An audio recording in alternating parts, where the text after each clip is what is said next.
Entertainment world buzzing. Ooh, look at this nice gold. I know, right? Okay, buzzing about this morning's Academy Award announcements. Everything, everywhere, all at once, and All Quiet on the Western Front lead the nominations. And bringing his thoughts about the nominations into the mix this morning is award-winning entertainment journalist and author Nelson Aspen. Good morning. Good morning. Exciting. I've been up for hours. I mean, very exciting. Well, you're on the West Coast? No. No, I'm here in New York. You'll hear thank sirens goodness. momentarily. Okay, gotcha. All right, so you just happen to decide to wake up early.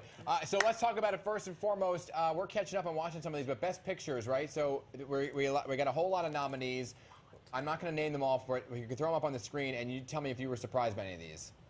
Well, I was surprised by the fact that they maximized the full capacity for 10 nominated films. Some years they don't get all the way to 10. This year they utilized all 10 spaces. I think this is an ongoing effort to draw the audience's interest back in. A lot of folks are calling this the year as the battle of the blockbuster and wanting to have popcorn movies represented so that people will be more interested in the ceremony itself. That said, I thought it was noteworthy that All Quiet on the Western Front was the first Best Picture nominee announced. It received a slew of other nominations, including International Feature Film, but now it's also a contender for the top prize as well, guys. All right, so moving on to actress in a leading role, Cate Blanchett for Tar. I mean, there's a whole list right there. Anna de Armas, Andrea Riseborough, Michelle Williams, Michelle Yeoh.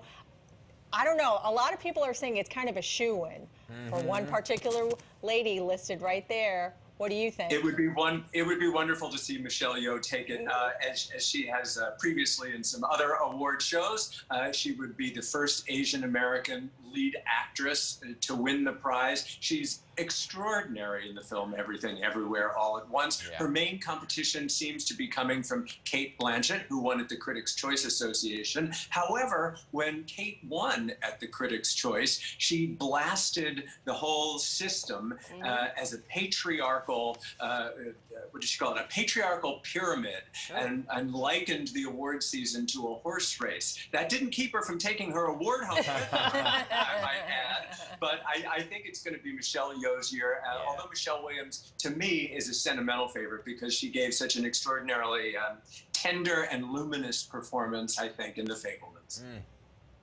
All right, let's look performances in the lead acting category, Nelson. So we have Austin Butler for Elvis, Colin Farrell for The Banshees of Inisherin, Brendan Fraser for The Whale, Paul Mescal for After Sun, and Bill Nighy for Living. So the only shock is that you're not on there because I know you're a great actor. But what are you thinking about this? Is it because I know we know what we feel about Brendan Fraser with The Whale. People want him to win. People know who might be the leading contender up in there. What are your thoughts? Well, I think it's going to have to go to either Colin Farrell or Brendan Fraser. Austin Butler could be an upset, but he's so young, there's still plenty of time. Brendan, it's his first Oscar nomination. He's received other accolades, of course, and it is his sort of notorious comeback role. So I think a lot of people would be happy to see Brendan take it home. He's had such a long career. He's had struggles off screen, and he's been such a class act in his return to the A-list. I was a little surprised when we talk about crowd pleasers that Tom Cruise didn't get a nomination. He hasn't been nominated since Magnolia way back when. And I think given the success of Top Gun Maverick and its ability, and it is nominated for Best Picture, but the way Top Gun Maverick was able to bring us out of the pandemic and back into a theater really was the film that got people's butts back in theater seats. So I thought maybe they'd reward Tom a little bit that way. Yeah, I mean, well, he was producer, right? He's producer of the movie. But I think that might even win Best Picture. I'm just going to say it's unbelievable. He's winning at the bank. Yes, well, that's for sure. Exactly. Supporting actress category here, Angela Bassett, right? Okay, Black Panther, Wakanda Forever, Hong Chow, Kerry Condon, Jamie Lee Curtis, and Stephanie Hsu. So a lot of good names here, but a lot of people are paying attention to Angela Bassett in this category. Of course, and the supporting character categories are always so difficult because how do you choose? It's sort of the unsung heroes. I think it will be Angela Bassett for Black Panther: Wakanda Forever. Just given the momentum she's already achieved, and people would love to see her. Oh, it's been so long since she played Tina Turner and won the Oscar for that. Let's bring her back. But please don't count out Stephanie Hsu and Jamie Lee Curtis, both from Everything Everywhere All at Once. Fantastic. But the fact that they're from the same movie may split the vote. So if I had to predict at this point in time, we still have a ways to go, I'll say Angela Bassett. Okay, we're kind of running out of time, so we want to get to the rest of the categories here. Supporting actor, though, you talked about several of these already, but the comeback kid, I don't know, maybe that's a shoe in here also with Ke Huy Quan? I think it has to go to him. He's been so charming and so gracious ever since we grew up watching him with Indiana Jones, and now here he is taking accolades for the supporting work in Everything Everywhere.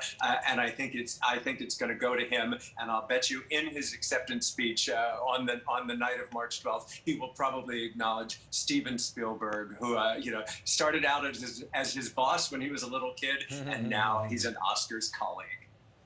All right, so we should do this more often because we have enough time before now on March 12th. Yes. Because you just mentioned Steven Spielberg. We're going to have to talk about Best Director and why a woman was not on there yet, because people are going to go crazy about that. But we'll have you back a lot more. We'll chit-chat about it and just continue the countdown to Hollywood's biggest night. Thank you, Nelson. Can't wait. I gotta get watching. I'm behind. I've watched I half of them, know. but not all of them. I haven't even watched half of them at all. All right, thank you. It's a lot to watch. Yeah, seriously.